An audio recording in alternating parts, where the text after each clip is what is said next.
everybody, and welcome back to the internet's #1 podcast on public library recommendations. And holy hand grenade, Batman! This is episode 208 of the Not Funny Guys presents Off the Reels. I'm Casey, and I'm joined by Dr. John and Eric. And today, we're going to talk about The Dark Knight. And I don't mean it was dark the last summer night. in Alaska. Okay, damn. How's it going? Pretty good. Wait, wouldn't the summer in Alaska actually be light? I think he meant the winter. I rip it as I go, okay? Leave me the fuck alone. Do I question you on things? Yes. Yes, but that's beside the point. He wants the time in Alaska that's not when insomnia is set. That's Exactly. right. That's right. I'm thinking of the true movie 30 Days of Night that is based on historical evidence and fact, right? Right? Yeah. No, it's based on a graphic novel, right? That is based on a graphic novel. A graphic biopic novel. It's an okay movie. It's not the best movie. Have you ever seen it? Have either of you seen it? And Josh Hartnett. Mm-hmm. No, I never really cared. I've read some of the graphic novel. I've never cared about the movie. So I can't remember it if I have, but it feels semi-familiar like I have. The main vampire is the guy who played Angel in X-Men 3. I can't think of his name. But he's the main vampire. All right then. all right. I don't like their take on vampires. I get weird when you deviate drastically from the traditional vampire is when I start to lose it. Yeah. What do you mean? Like so like in Blade 2, when the vampires start their mouths start opening up and things like that, I'm like, okay, you lost me a little like bit. Vampire monsters or mutants. Yeah. Okay. I can handle sparkly vampires before I can handle the vampires. I don't know. I feel like it's more likely for them to be monstery than sparkly. You don't want to you don't want to mess with Mormons. Jaws to disconnect and go. Bleh. Yeah, but see, I think you need like someone to actually write a script about vampires that allows them to be sparkly first. That makes it like okay and sets it up. I'm actually pretty sure that they did that in Twilight. So I don't know if they did it. And you do know that's all a metaphor. You know that's all a metaphor for Mormons versus Catholic, I still don't right? like it. You know it's a whole metaphor before Mormons versus Catholic, right? My knowledge of Twilight is not that big because I haven't read Twilight. I haven't either, but I did see a video where someone postulated a theory that basically the head of the Cullen family is Joseph Smith, or at least a representative of or a knockoff of him, and that the Volturi are basically the Catholic Church. So you need to be careful because you're making me inch closer to making us do Twilight one day. You're never going to do that. You say why do you have to like do that to him, John? Taunt him. Casey is the most spiteful man I know. And to be honest, I would make us do 50 Shades first. He's thought about it. He's thought about that. And but I will tell you this: if you guys do Twilight, I'm out. I'll let my wife sit in for me. But if I do 50 Shades, we have to do Twilight because it's all one big thing. Because it's they're loosely connected because the dumbass woman who wrote the 50 Shades books basically ripped off. I know, which is why it is linked. Just I know like the if lore. it's like if you do Dune, I expect we're doing the new Dunes and the other Dunes, so we can compare. No, I definitely have no problem. Right. If we did Dune, we'd have to do 1984. Yes, and we'd have to do the John Lynch. And if I understand did Twilight, we have to do 50 Shades. They're not that connected, though. Are they? We need to analyze and figure this out. Oh my god! You did this. You did this. He did. He did, and you did the Poonaverse. So I only did one of the Poonaverse. Yeah, but you put that spark in my idea. I hate the fact that it's called that. So that's the best thing about it, by far. Eric, would you agree? If we were to say one good redeeming quality, it's probably the name Poonaverse. Yeah, I mean, Thank you. Yeah, okay. I'll just I'm not gonna move on from there because think about it's not worth it. Think about the porn parodies that are gonna come of this. And that's why I'm like, Furries I in don't know that love. I like it because I feel like there's already a Pooniverse out there. You just have to go explore in the back rooms of your I video explore rentals. the Pooniverse every day, Eric. Every Welcome day. everybody. We're off the reels already. Is this going to be a fiery episode? Probably. Just Should like be. Eric's list of the things that he's watched this week. Eric, what have you watched this week? Not much. I mean, our movie, and then I watched another movie that is set up for the other movie I still have to watch for her. So Smile One. can I just say I'm halfway through Smile 1. I need to finish Smile 1 and do Smile 2. So Well, I expected more time, and then I've semi lost it. So we'll see what happens. that's how my week was as well. So did you watch any TV? No, but I do want to tune in and make sure that I catch. I think it's tonight is Stephen Colbert's final episode. I think it's tonight too. Yeah. Spoiler alert for when we're making this, folks. But I do want to make sure I see that. I've been trying to catch up on Daredevil, and that's gotten me to.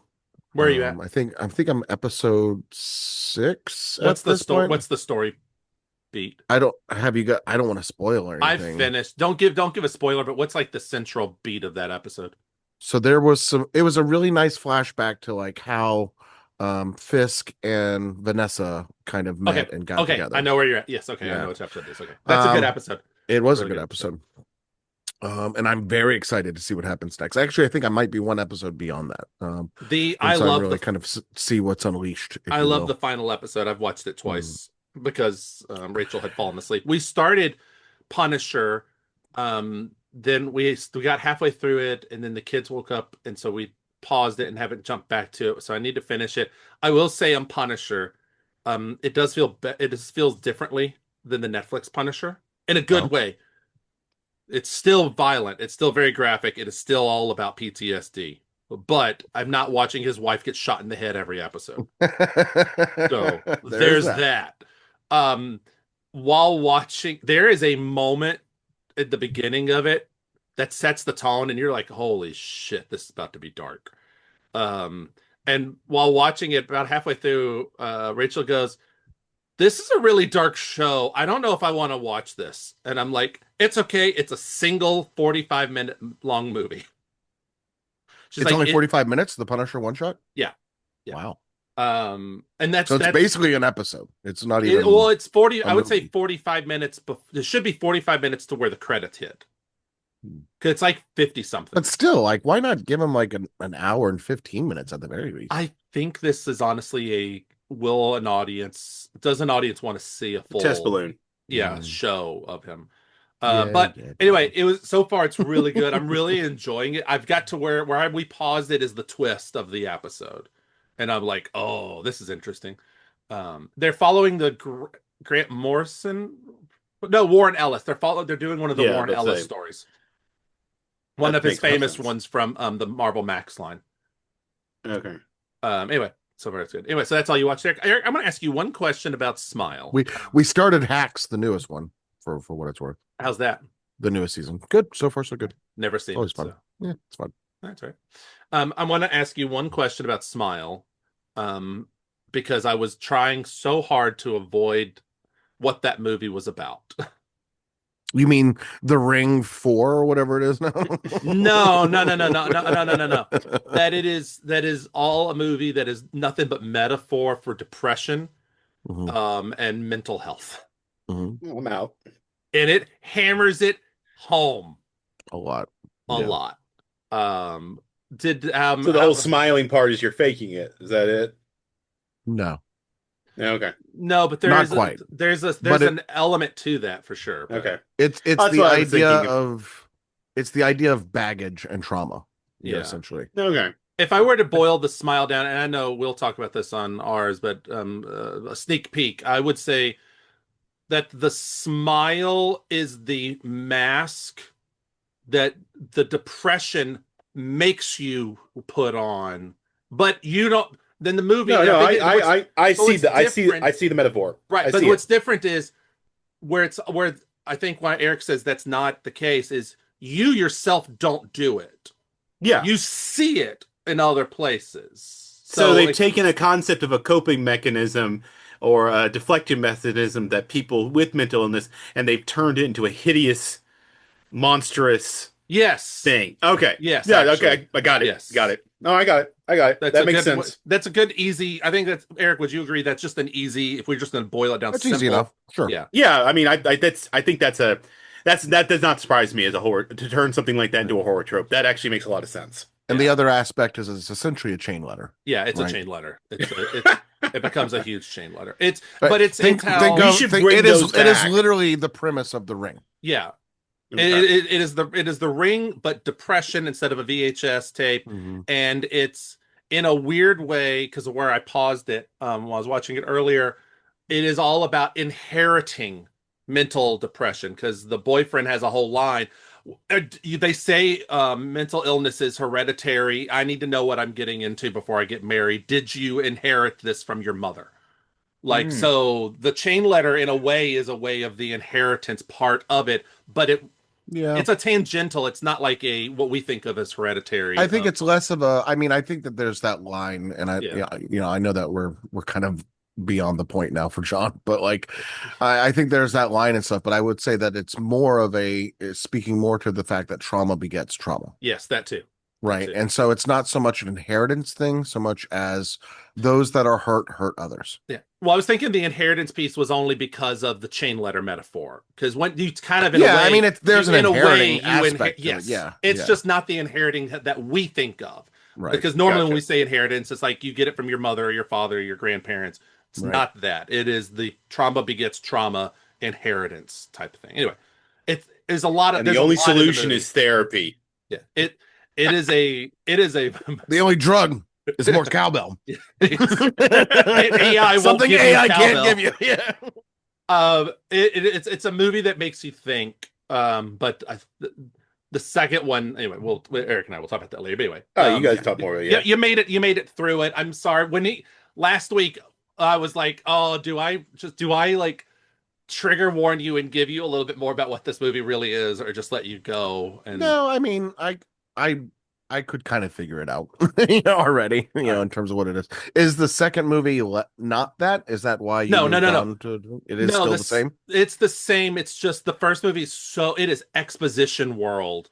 And it's not the best storytelling. It's a great idea, but it wasn't executed amazingly in the first one. The second one, they're like, we don't have to explain this. Now we can just run with an actual idea. With the idea of infection, yes, of the in a way, versus, and it's the story of it. Yeah, and the story is significantly better in the second one than the first. I mean, I read semi-synopsis of both, which is why I decided to go for the first one, just to make sure I understood the concept. Which, we'll get into it more. Yeah, I was talking to someone earlier. I also watched today. Batman. No, you watched The Dark Knight. The Dark Knight.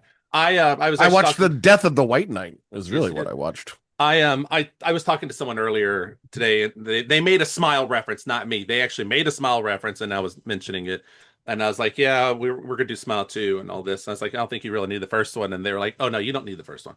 Like the second one tells you all you need to know. It's an easy enough plot." And it goes through. So damn, I wasn't the only one, but you got the information, so it'll be interesting. I mean, you can see it on here because it's not needed to be. I gave it 3 stars. I don't think it's a bad movie. It's just not necessarily a great movie either. Yeah, that's how I think too. That's how I kind of feel. I don't know what my star rating is going to be yet, but we'll see. All right, Eric. I'm sorry, Eric. Dr. John, what have you watched this week other than Batman and News Radio? I watched quite a little bit of news radio to start getting ahead, so I did not watch as many movies. I did watch Anchorman: The Legend of Ron Burgundy. It's kind of because I just saw Will Ferrell on Saturday Night Live, so I was like, "Oh, I should go back and revisit that one." It was a good episode. There's a lot of like cut skits on YouTube as well. Make sure you watch. Really? Those. Yes. Mm-hmm. Have they been doing that often? Yeah, pretty much every week. They do that. Yeah, it's basically stuff from the dress rehearsal, probably. Oh, I didn't know they were putting. Smart move, actually. Do they call it out and say that it's a cut? No, not necessarily. Oh, then I bet you I've been watching them and never knew because I only watch it on YouTube. I watch it on Peacock, like not day up, usually the Sunday or Monday. I only do a full episode if it's a guest like I truly, truly love, and then I'll watch a full. But if not, I just bounce around through Director's sketches. Good point. And then, of course, The Dark Knight. So awesome. Awesome. I had a question. I for also, you, by the but- way, I also discovered that my Apple TV digital copy order of the episodes of News Radio Yeah. are, at least in season 1, I have been finding them out of order. Yes, from that the actually air happens. date. Yeah, that actually happens quite. Well, it happened with Red Dwarf in season 1 too, actually. So I've been figuring out that I have to be more careful in paying attention to which ones, because I actually meant to cover episodes 2 and 3 in the last episode. I covered 2 and 4 instead, and then didn't realize it until after I'd done it. And I was like, okay, so I apologized on the video and then said we'll get back. Yeah. I just had to pay more attention, apparently. Yeah, I learned that. I got very back, confused that about they the did that. Lisa Dave secret romance. The way I watched it, I was like, "What the heck is going on?" And then I realized I must be missing something. So, What's Are you more going by annoying? release date versus episode number? or I'm vice trying to go versa? by the actual release dates of like the Okay. episodes, Yeah. but apparently Apple TV, particularly in season 1s, Sometimes they follow the Weird. DVD release, and whatever the DVD order was, they'll do it because DVDs were really bad about putting them in actual order. So I just got to pay a little bit more closer attention to that. So, Yeah, but if you guys want to check that out, come on over to YouTube and see what we're doing over there. yeah, Well, you're on YouTube now, potentially, some of you. So Yes, go come on- back and check go it out on, again. Yeah, check it out. Look Subscribe, below at like, some of the other videos, or look above. click that's that right. bell so you get the notifications, all that fun jazz. Oh, there's also That's that new there's now an enthusiasm button. Did you see that? No, Oh, the You know hype about this? Is it The hype hype? button. Yeah, The hype I've button. seen that. No, I was like, yeah, hit that. Yeah. right. Oh, by the way, if you Google News Radio, or at least when I Googled it, Yeah, looking for some images, yeah, I found our episode. that's awesome. Hey, very That's nice. awesome. So what I'm really figuring out is that I have actually touched upon a rewatch area that I don't think anybody else has. That's probably true. That's probably true. And that means now, Eric, you need to find something to rewatch that no one's talking about, and I need to find one, and then we'll have I also Monday, know Wednesday, this Friday episodes. Now I also know this because if I have a hard time finding any images I'm gonna literally probably have to start screen grabbing my own images. Probably. Honestly, because it's like there are very few out there. Yeah. But I'm also tinkering with the format, so I'm looking for input. I'm trying to change up the format, how I approach it. We did talk about a trope, the misnaming trope. We talked about that one, the accidental misnaming as a TV trope. It happens in this episode. How do you mispronunciate the name Joey Buttafuoco? Like that. Well, no, that's actually how his name says. You can say it worse. It's not Joey Buttafuoco. It's Joey Buttafuoco. Yeah, Joey Buttafuoco. That's what Matthew does in the episode. Oh, okay. He literally and it's like a gag throughout the whole episode. I just learned how you mispronounce Amia. Okay. Amaya. Oh, okay. Yeah, I learned that recently. At least you weren't telling everybody about Fred Tucker. There's a misway to pronunciate that name. Eric, you're muted. Yeah. Are you talking about EMEA? Yeah. It's Yeah. Amaya? No, it's Amia, but I heard Yeah. someone pronounce it Amaya.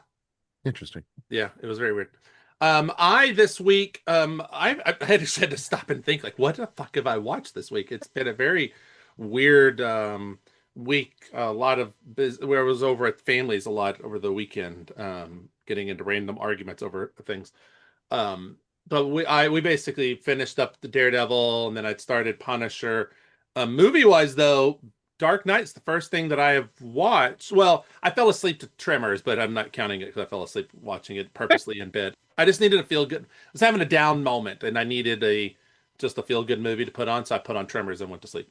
Really? Yeah, Okay. that movie makes me All right. happy because it's just dumb. And I've seen it Gotcha. times. But Fair enough.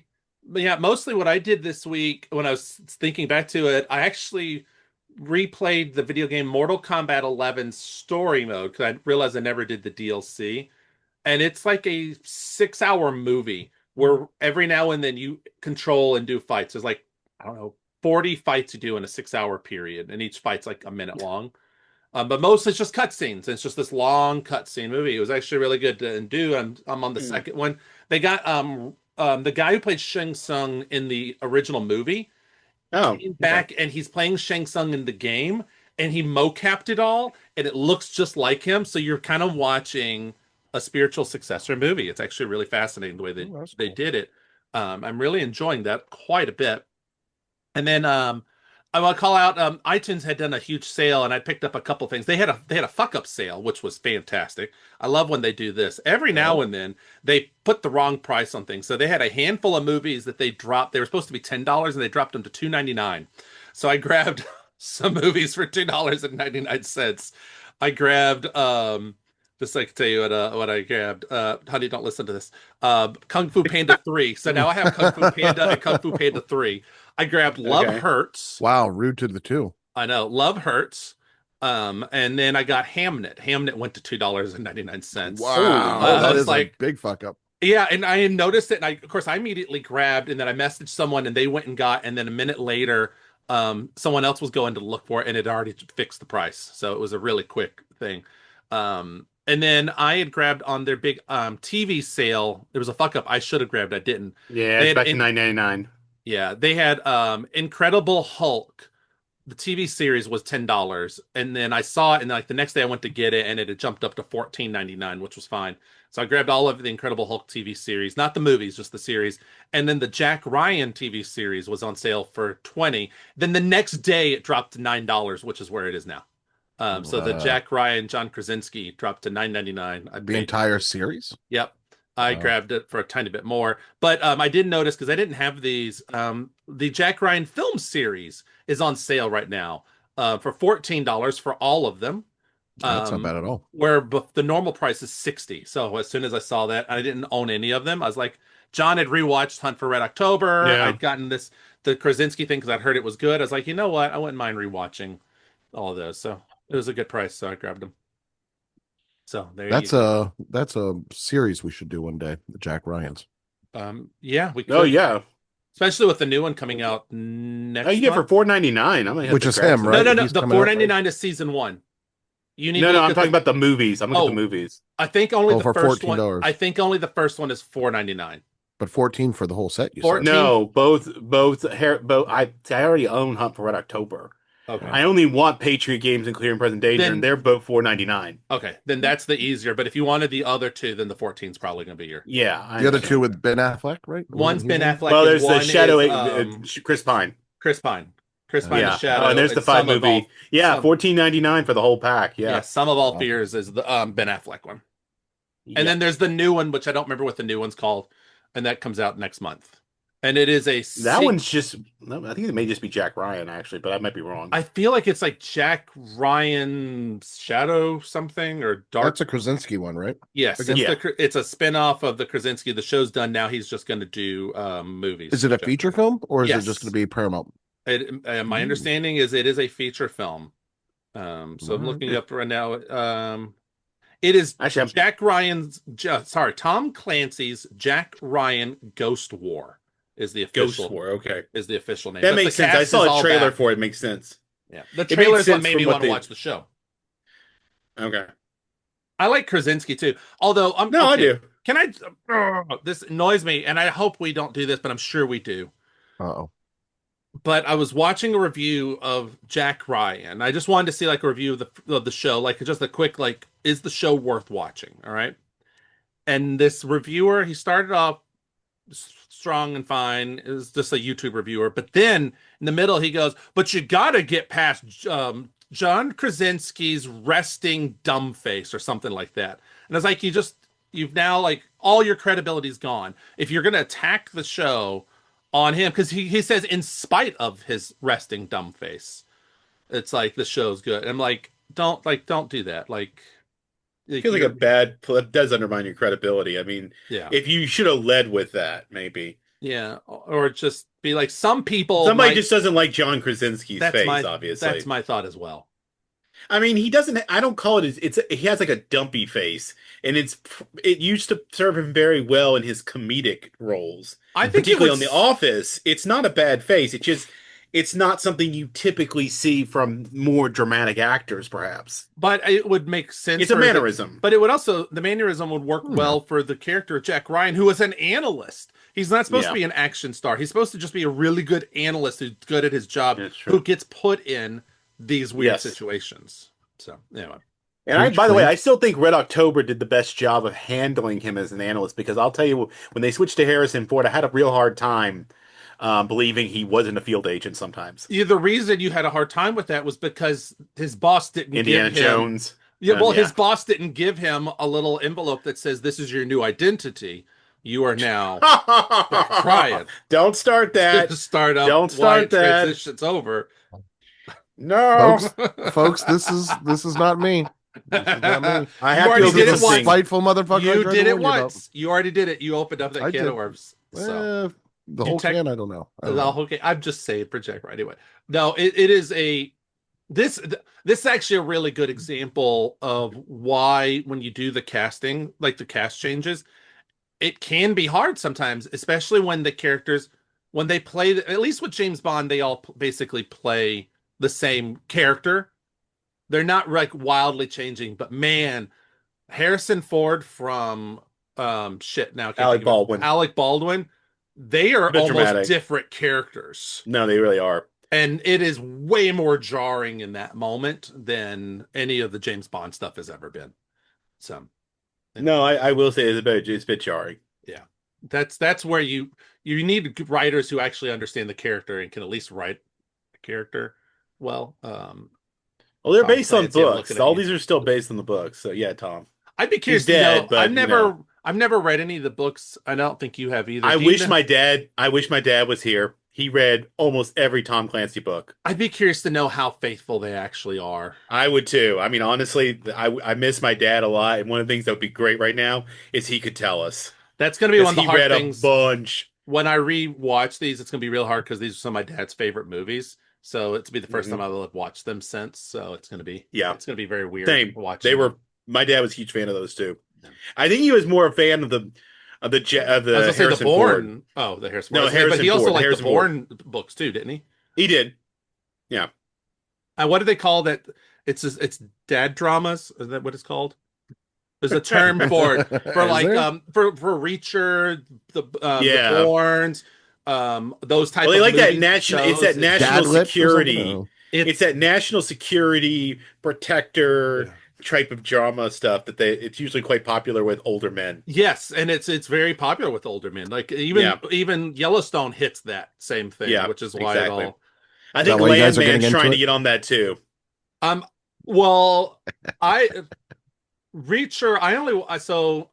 I started Reacher because of the actor. I like the actor. Yeah, he's dreamy. He is. The Have you seen him on Gentlemanly Warfare? I have not seen that yet. There's a good sex scene in the first season. There's the Jack Ryans are not my favorite. I just wanted to rewatch them, but the Krasinski's making me interested in watching that. But they're not my favorite series. And the Bournes, I'm not a big fan of. I'm not a huge fan of the Bourne movies, and it's mostly because of how it's shot. First one.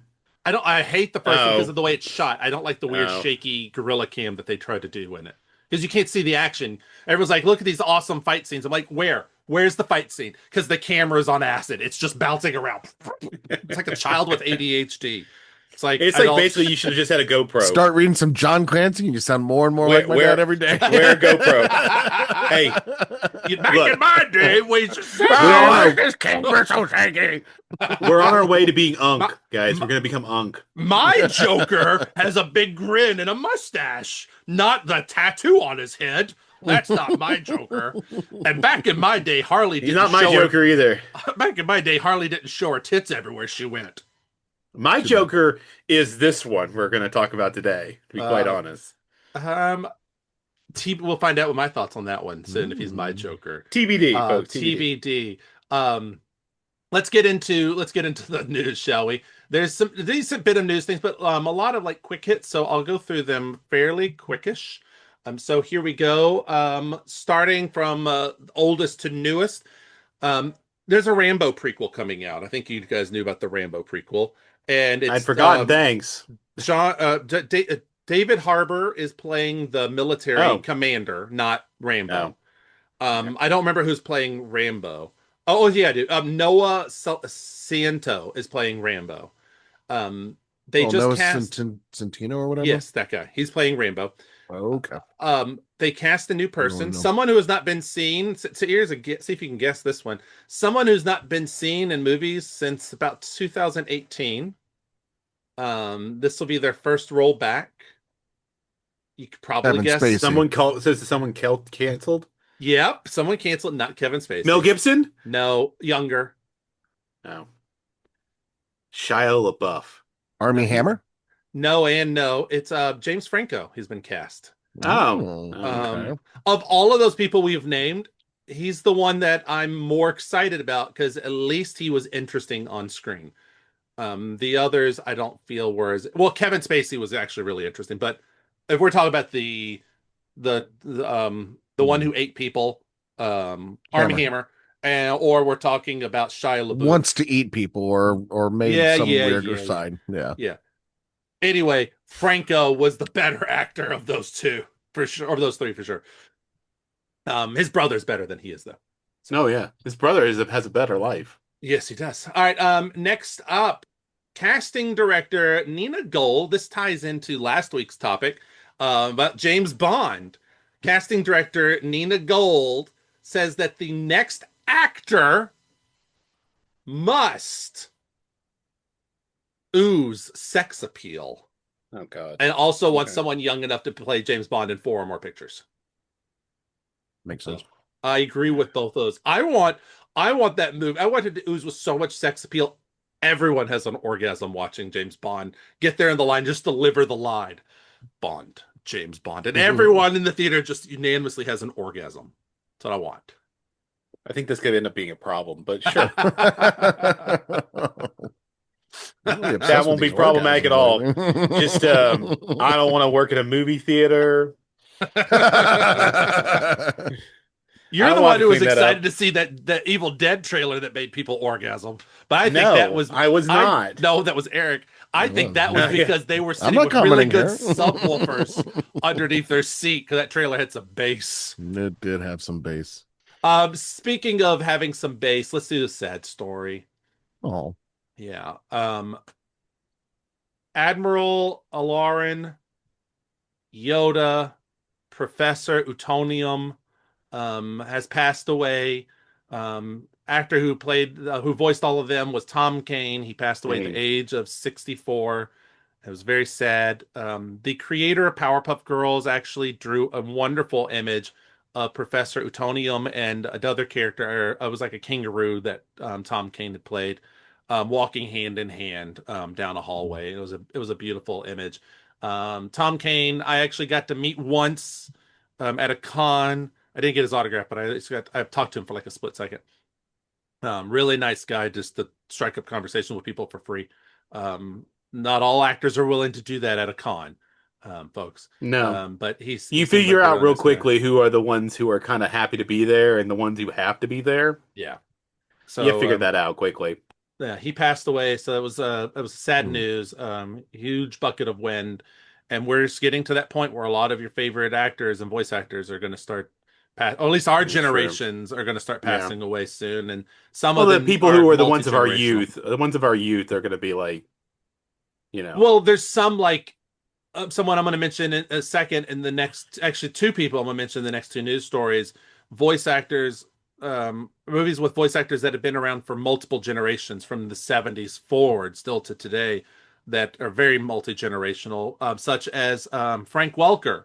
Who is in Transformers, the movie.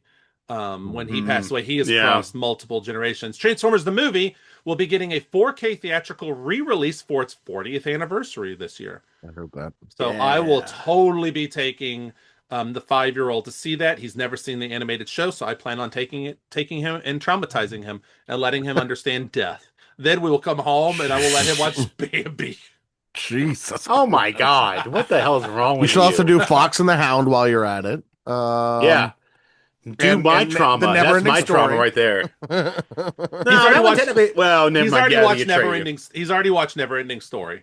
Oh, okay. He made it through that one. I should think he'd probably be fine with Transformers because he doesn't have an association yet with like Optimus and loving Optimus. So anyway, it was all to sell more toys. What a waste. It was. That's going to be an amazing movie to see in 4K in the movie theater. I Oh want God, to see that. Yeah. looking forward to that one. Also, speaking of Frank Welker and Matthew Lillard, speaking of Daredevil, will return as Scooby and Shaggy in the new Scooby-Doo anime series that will be coming to Tubi, which apparently is still around. It's doing fine. It's free. Why? It is what streaming probably should be for a lot of options. Yeah. Well, the only thing is like For they the haven't. commercials I They're had to not. sit through. Yes, you'd have to sit Yeah, there. but like, here's the It's thing. TV. It's It's free. like just. It's TV. I know. It's just TV at that But point. does Tubi? Before all of Tubi's original things were just little shorts. Are they gone to actually producing No, full episodes you're now? thinking Quibi or something like that. I thought Tubi just did shorts too. I thought they did like 10-minute things. No, Tubi got popular like Oh. a couple years ago, especially because they did the Super Bowl. I think All right. was on it. Well, I will. It's owned by Fox. I will be watching this new Scooby-Doo anime because of Matthew Lillard and Frank Welker. You know, the more I think about it, the more I like Matthew Lillard. He's good in Daredevil, but he's actually just a solid actor. He knows his lane and he sticks to his lane and he's really good at it. And he can deliver comedic lines and serious lines at the same time, which, hey, that's awesome. Good job, Matthew Lillard. Come on to our podcast. Let's talk. Speaking of come on to our podcast, Trey Parker and Matt his Stone, Renaissance period. we would love you to come on and talk about South Park. The new season will premiere on September 16th. So come on, Darp. Let's promote it for you. We all love South Park. Just in time for the elections. Fingers crossed they mock Erica Kirk. God, I hope they mock Erica Kirk. And if the Trump administration goes after them, I hope that they then sue the Trump administration for the reparations for being persecuted by the government. Hey, I'm thinking about applying for some of that just to see if I can. Did you know? So, speaking of that, I was listening to a Republican. I want to know what their oversight level is like. That's all. I was listening to a Republican talk about it and why he was against it. And he goes, Republicans were against reparations, and this is just reparations. Why would we do this? Well, they used to not be. And that was Shermichael Singleton, by the way. It was Shermichael Singleton who was like, I'm against reparations, and this is reparations. This should not stand. Anyway, it was very interesting. Hey, quick sidebar. So I wonder how Bill Maher is going to handle his Islamophobia is not that big of a deal rant after the San Diego situation this week. So have fun with that. I'll be curious to ignore it. No, he'll talk about it, but I'll be curious to see what he's going to say. As he said, it was no big deal, and that anti-Semitism. Well, if you want an anti-Semitic problem, you just look at the young Republicans, and you'll be fine. Yeah. I also look forward to seeing what he's going to say. I'm actually 2 episodes behind and to catch up. You know what I'm also behind on? Rick and Morty, because I've only seen 1 episode of Rick and Morty. Never watched Rick it. and Morty movie is moving forward. Ooh. Eric, Dan Harmon to stop wasting his time on that show and get back to Community. Eric, we need a movie. Rick and Morty fan, weren't you? I was for a minute. I saw like 2-3 seasons, maybe.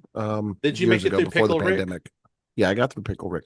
It was such a pop culture thing. I started it, and I might have actually gone like 3 episodes in, but I think the first time I watched it, I couldn't get past the first episode, and then I tried the second time. I think I made like 3 episodes. It's his burping. I cannot get past Rick's burping. I just can't. It's just dumb, and he just does it constantly. And I get he's supposed to be an alcoholic, but Bender doesn't burp every 5 seconds. So can we? Bender is much more my generation. So yeah, yes. Let's go with that. My speed. All right. Next up. Also, it's more novel. I don't know what you want me to say to that. Okay. It's more novel for a robot. So that too. Let's be original. This is true. All right. Next up, news story. This is the big no duh story of the week. Miley Alcock will return as Supergirl in Man of Tomorrow.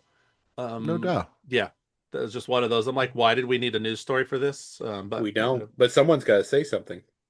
Everyone's got to say something. Just like the next person. Do I have a name here? I don't have a name here. Sorry. So I can't do a just like so much as I want. There's going to be a Betty Boop movie, and Quinta Brunson, I think that's her name, will star. Quinta Brunson. Yep, she's going to star as Betty Boop. Nice. In the new film. The film will be made in collaboration with the creator's grandson and will follow the origin and evolution of Betty Boop through the POV of Max Fleischer. Interesting. Yeah. All right. Could be fun. I don't know who this is for. Who the fuck is? Yeah, like most people there. Don't know Betty Boop. Most people who do are dead. Yeah, the most exposure you get to Betty Boop is she hits on you when you're at Universal because they have Or if you watched Roger Rabbit. but that's assuming you're watching Roger Rabbit. People still I go know, to I the know. theme parks, and if you go to Universal in Orlando, because I'm pretty sure she was not in California when I was there, she's in the back section that is the old timey cartoons, and she will hit on you nonstop. And it's very weird and very awkward. Um, Marilyn will also hit on you, which is also Still chasing those older men, I see. that's right. Speaking of chasing older men, segue.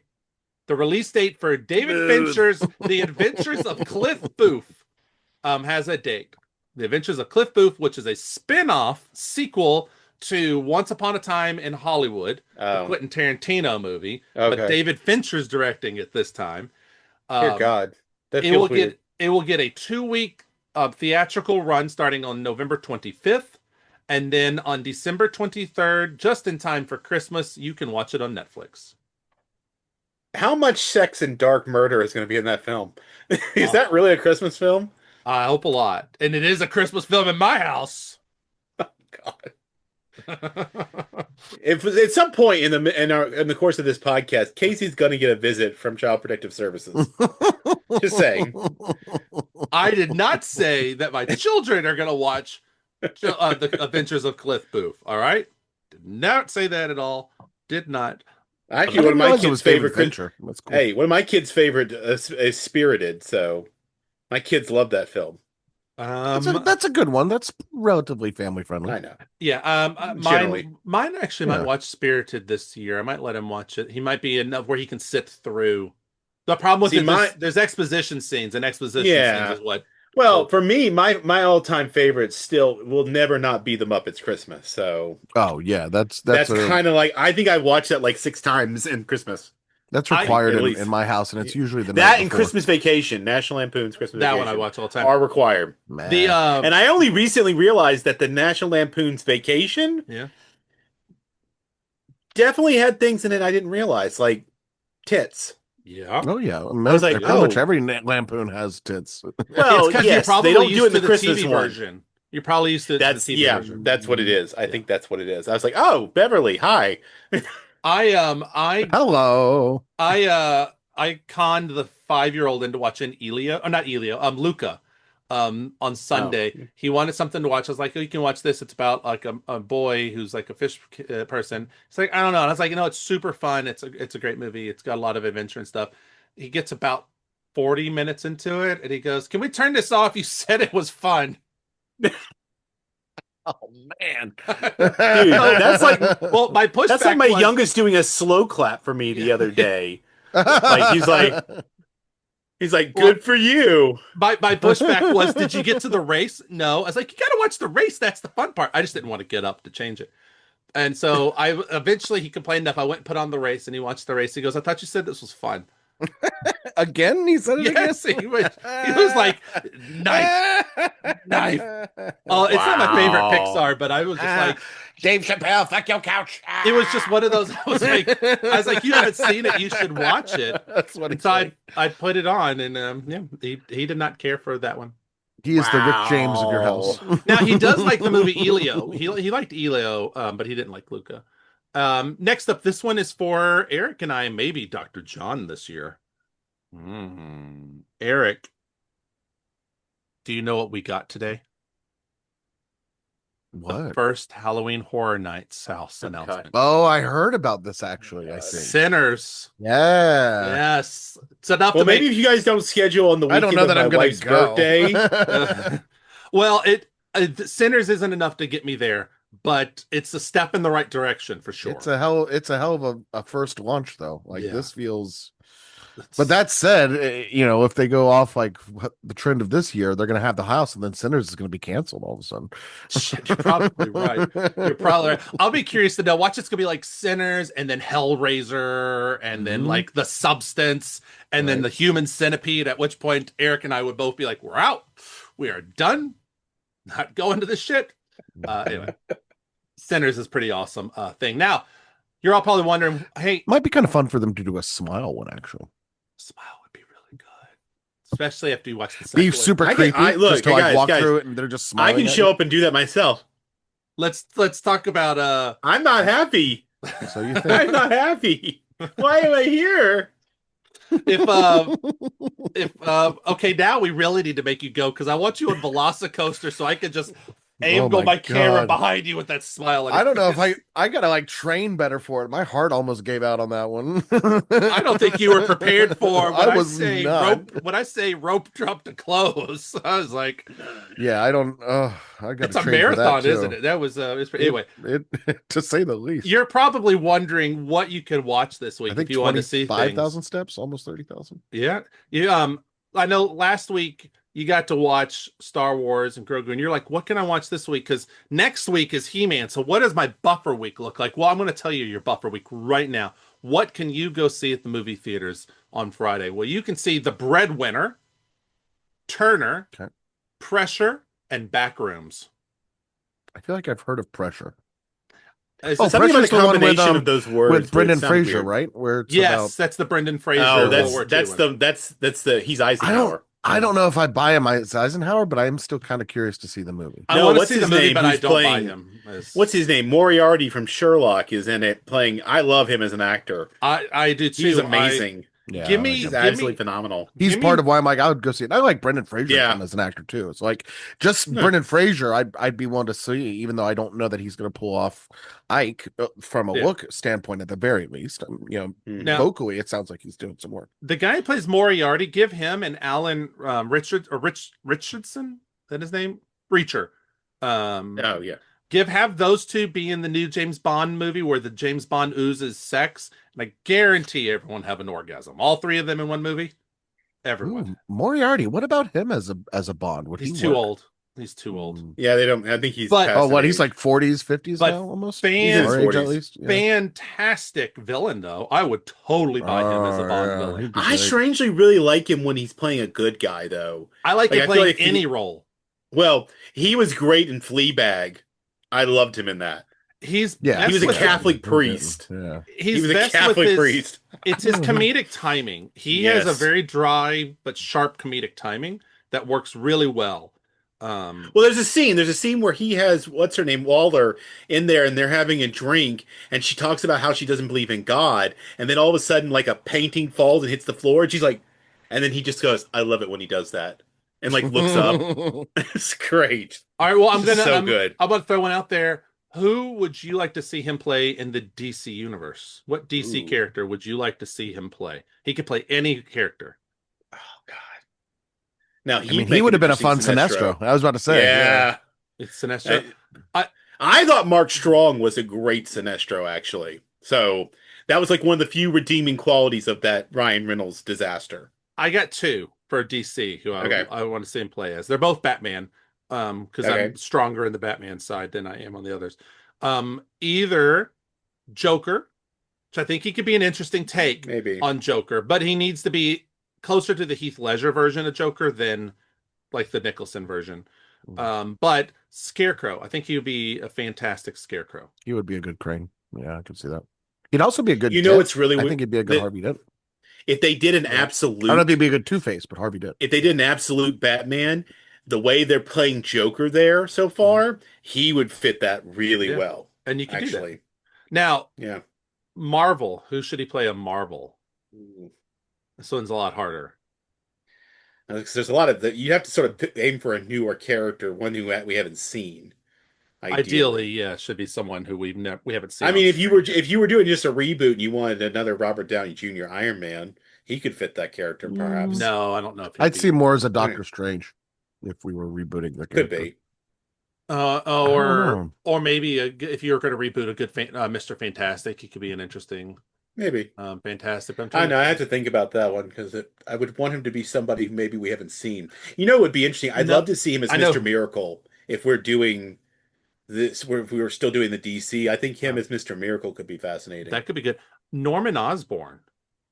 Ooh. He could actually probably be a good Norman because he cleans up I very don't hate well. We've seen him play like the straight businessman, but we also know he can be kind of crazy.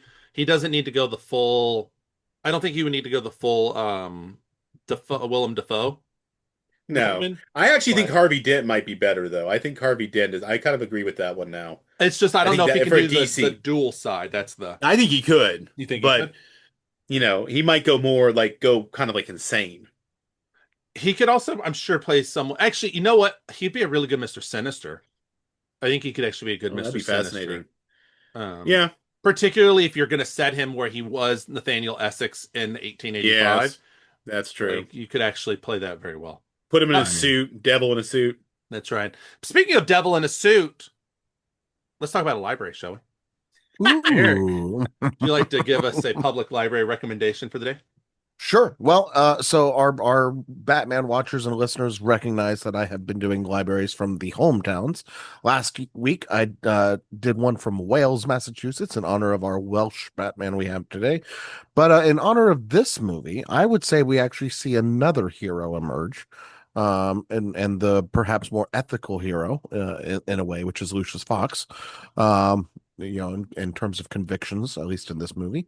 And so I looked at Morgan Freeman. And so let's go and take a look at the Benjamin L. Hooks Central Library in Memphis, Tennessee, where Morgan Freeman was born. The Benjamin L. Hooks Central Library, Memphis, Tennessee, zip code there, keeping me honest, is 38111. The Benjamin L. Hook Central Library is the largest facility in the Memphis Public Library, though it's not the first, and information center system. Now, although it opened in 2001, the history of the Memphis Public Library actually began in 1880s when the city received $75,000 as a gift from the estate of merchant Frederick Cossett to build a public library in honor of the city where he made his fortune. As a result of this decision, the architect L.B. Wheeler got to design an elaborate Romanesque red sandstone building, which opened on April 12th, 1893. Thousands of citizens attended the dedication ceremonies and toured the building, but there was a problem. City government did not have enough funds for books or other research materials, so people were treated only to a beautiful but empty library building on that tour. So, undaunted, the citizens of Memphis held fundraising events, and the Cossets, I believe, also provided another gift to help with books, as well as maybe some other people who left endowments. The Memphis public, let's jumping ahead a bit, was sued in 1958 by one Jesse Turner, an African American accountant who, like all Black Memphians, was denied equal access to library materials and services. Turner's lawsuit, combined with sit-in demonstrations by Black college students, led to the desegregation of all public libraries on October 13th, 1960. In 1969, the head librarian, C. Lamar Wallace, received national attention when he refused to remove Philip Roth's novel, Portnoy's Complaint, from the library's shelves when Mayor Henry Loeb objected to its contents. I'm not familiar with that book. John might be of us, but I'm not familiar. An No. additional 80,000 square feet was added to the main library in 1971, which afforded the space to create the Memphis and Shelby County Room local history collection and divide the reference collection into specialized subject departments. The creation of a countywide system, the development of the business and technical collection on subject department specialization led to the designation of Memphis Public as an information center in 1971. As a result of this emphasis on information delivery, the Library Information Center, LINC, was established in 1975 to provide information and referral services to Memphians. I do recommend you check out the history page for the Memphis Public Library System. It is very good. It has a lot of unique timeline stuff like that, as well as a well documented history. I will not continue on with all of their stuff because it would have been forever. And I do want to talk about Morgan Freeman. Freeman was born on June 1st, 1937 in Memphis, Tennessee. He is the son of Mammy Edna, a teacher, and Morgan Porterfield Freeman, a barber who died of cirrhosis in 1961. He has three older siblings. Some of Morgan's great-great-grandparents were slaves who migrated from North Carolina to Mississippi, and he later discovered that his white maternal great-great-grandfather had lived in and was buried beside Freeman's black great-great-grandmother in the segregated South, as the two could not legally marry at the time. As an infant, Freeman was sent to his paternal grandmother in Charleston, Mississippi. He moved frequently during his childhood, living in Greenwood, Mississippi, Gary, Indiana, and finally Chicago. He made his acting debut aged 9, playing the lead role in a school play, and at the age of 12, he won a statewide drama competition, and while settling into school, discovered music and theater. Freeman graduated from high school in 1955, but turned down a partial drama scholarship from Jackson State University, opting instead to enlist in the United States Air Force. After serving from 55 to 59, he moved to Los Angeles and took acting classes at the Pasadena Playhouse and ultimately began his career out in that way, which is where we are today. So the hours, going back to the Benjamin L. Hooks Central Library in Memphis, Tennessee, your hours there, it is all week, folks. So this is pretty great and not typical for Bible Belt libraries. But Monday through Thursday, 10 a.m. to 8 p.m. is your hours. Friday and Saturday, 10 a.m. to 6 p.m. And then on Sunday, you can still get there after church from 1 p.m. to 5 p.m. So all 7 days of the week, you can get there. As early as 10 a.m. on the weekdays and Saturday, as late as 8 p.m. Monday through Thursday. So again, that's the Benjamin L. Hooks Central Library, housed rather in the hometown of one Morgan Freeman in Memphis, Tennessee, where he was born. So now, Casey, back to you. Hey, can I jump in here real quickly? Yeah. First of all, I love Morgan Freeman because he is responsible for helping put up a sign for the murder site of Emmett Till. Wow. And numerous replacements because it has been vandalized, of course, many times. It has. And responding to your port noise complaint, the controversy, it was actually censored in 1969, and the complaints basically deal around sexuality and obscenities in it. So there you go. I've actually seen one of those Emmett Till signs. There was some exhibit we went to where they had like an exhibit on Emmett Till. Well, there's now a whole memorial commission out there that tries to maintain it. I read a book recently called The Barn that goes into the whole thing about what went down in that region. It's very fascinating. Well, there was an exhibit, and one of the showpieces of the exhibit was an Emmett Till sign. One of the They've shot them. They've stolen them. I mean, the one I saw had bullet holes in it and was apparently I think it was people from Oxford, from Ole Miss. Students used to go out there and use it for target practice. There's a section of the African American Museum, Smithsonian Museum in DC. Maybe that's where that has a Emmett Till. Yeah, he's recovered. I mean, he's actually he's replaced it. He's helped replace it several times. It's a great museum. It is a great museum. There's a late breaking thing now. Get your phones out. I need you to look at an image because we're gonna get your live reactions. Okay, Eric, I got a popcorn bucket you might need to buy. Uh-oh. This is the popcorn bucket for Scary Movie 6, baby. That's fun. It is a bong popcorn bucket. Oh, God. I mean, I'm not saying no. My question is... Might be the first popcorn bucket I buy. I have two questions for said popcorn bucket. A, how the fuck do you get the popcorn into that bucket? And B, how do you get the popcorn out of the bucket? Because let's be honest, you're just selling a bog at the movie theater. That's all this is for. You smoke it. Yeah. Yeah. Eric, let us know how that goes. So from what I can see, I bet you anything the neck detaches from the base. That's my thought as well, but you still got to get it into the bulb, which is where I'm like, I don't think it almost looks made of glass. No way.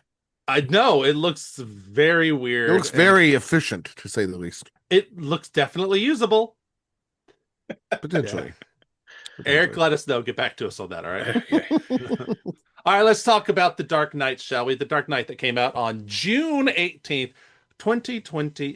June 18th, 2008. It is PG-13. Warner Brothers, 2 hours, 32 minutes long. Doesn't feel it at all. The budget of this wonderful movie The last one, they were able to garner $150 million to make it. They got a small increase of $185 million. Now, the last one in the US made a whole $207 million, showing that there was potential for a hit. And they were right, because the second one, this one, got $535 million. Yeah. Now, the last one, the Batman Begins, globally made $376 million. So we've already crossed that with the US. Well, globally, it crossed the $1 billion mark. So again, to say this was a huge hit is an understatement of the year. Understatement. I remember specifically taking my friend Ryan, which is his birthday right around the time this will come out. So happy birthday, Brian. But yeah, I remember taking him to see this film. I was like, you have to see this. Yes. You have to see this. Now, we're going to do the Golden Abacus Awards, and Eric's behind, but he still can win. He can still win this. And today, I got 3 questions for you. So are you ready to answer these 3 questions? Ready? Here we go. This movie broke a lot of ground, particularly in one area. What was this the first comic book movie to do? Interesting. First comic book movie that broke ground. To win an acting award, Oscar. That or to be shown in IMAX. Well, you are both wrong. Okay. But I'm American. You know, so I just imagine this film must have been amazing in IMAX. It was. What was the first one to win an acting award? Oscar. I'd have to go through, but I'm pretty sure there was one that has. I think Superman. I think Superman gets. You're probably right. You're probably right. But this was very specifically the first comic book movie to ever cross $1 billion. Oh, okay. That makes sense. All right. So, now, this one stars the late, great Heath Ledger, so we're going to do a question that's all Heath Ledger related. All right? Okay. What superhero role did Heath Ledger turn down? Ooh. He didn't want to be... It wasn't Batman. I'm pretty sure he wasn't that one. Maybe it was Superman? Eric?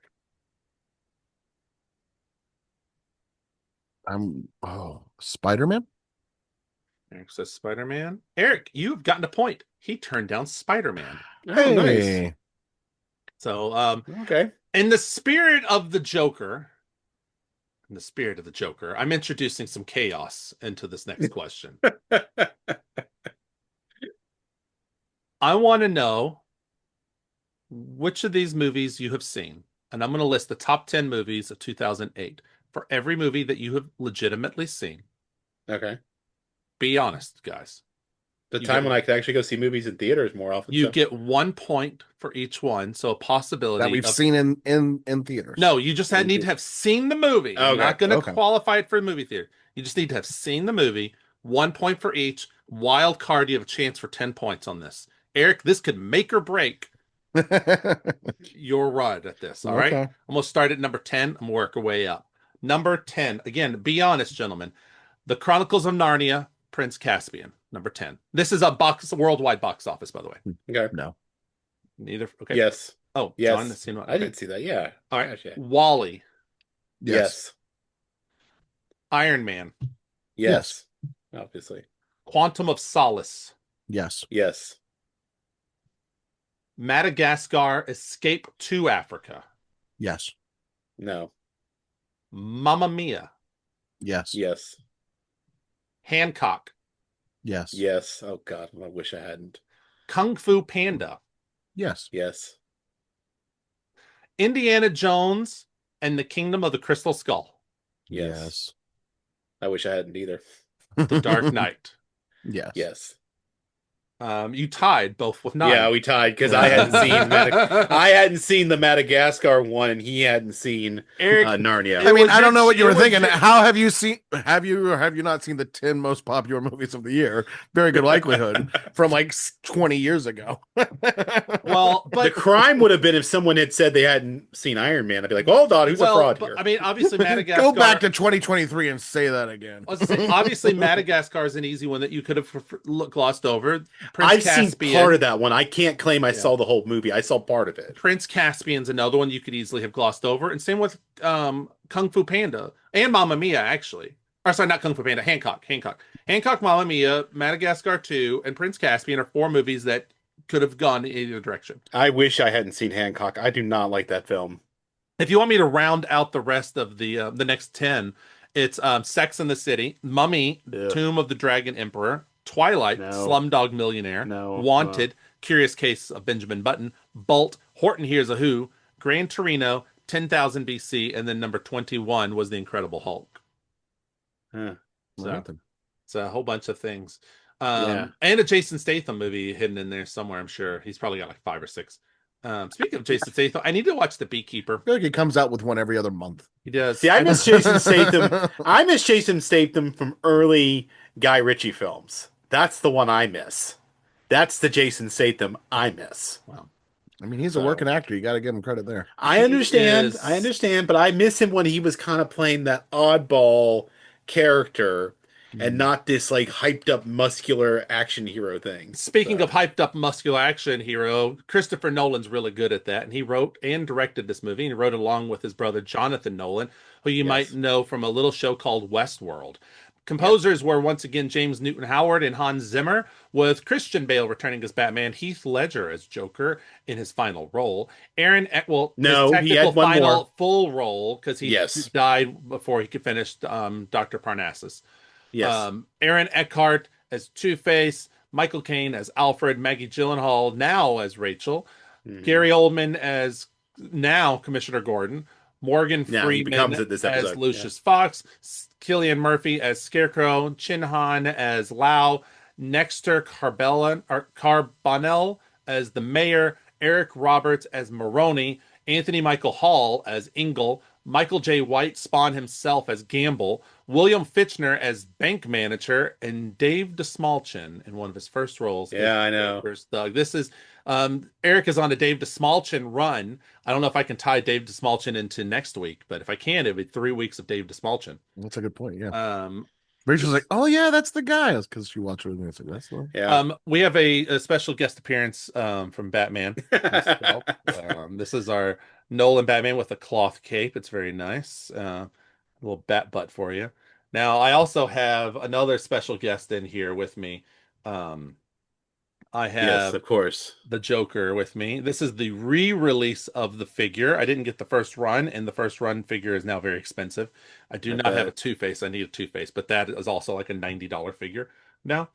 So I'm waiting for them to re-release that. So we'll see how that goes. But anyway, love those two. All right, let's talk about this movie. I just want to start off by saying I love the fact that I worked in the bank. Eric and I were living in Chicago. I know. You showed me around the same time, and one of the buildings that I worked in Chicago was the building they used as the bank. So when they rappel, do the zip line down, they are going into the building that I worked in. Which was also like a library. Not the lobby that the not the lobby. It was just the exterior of it. Yeah. The interior, I believe, was the post office. Post office. Post office. That's right. Watching the movie, it's very weird because I'm like, oh, I know that place. Oh, I know that place. Oh, I know that place. Whenever they do the exterior stuff, and they go into Lower Wacker is the lower section, and they're right. It does feel like you're going to get ambushed in Lower Wacker. It's very weird driving in Lower Wacker. So it's always fascinating. It's the same. The first one has some iconic things too, but this one, man, do they really? This one actually also has. You can see the heavy touch that he obviously read Long Halloween. Yeah, you can tell he read it because of the whole Harvey Dent, Gordon, Batman alliance, thing. So you can tell him and Jonathan were well read on what the material was, which shows. Yeah. And I love this Joker because I love the fact that he doesn't really use guns very much. He's more of a knife guy. Yes, I do appreciate that he doesn't use guns. I appreciate that in that one fight sequence at the party when he grabs one of his henchmen and like uses him as a body shield for a second and then throws him. And then he's a cheap shotter. Yeah, and then once Batman's down, then he moves in to start kicking. Same thing with the dogs at the end. Yeah. He doesn't get involved. He lets them, and then he jumps in. Yeah, he knows he's not a fighter, which is Oh, yeah. really great, and it shows how smart he is too at the beginning.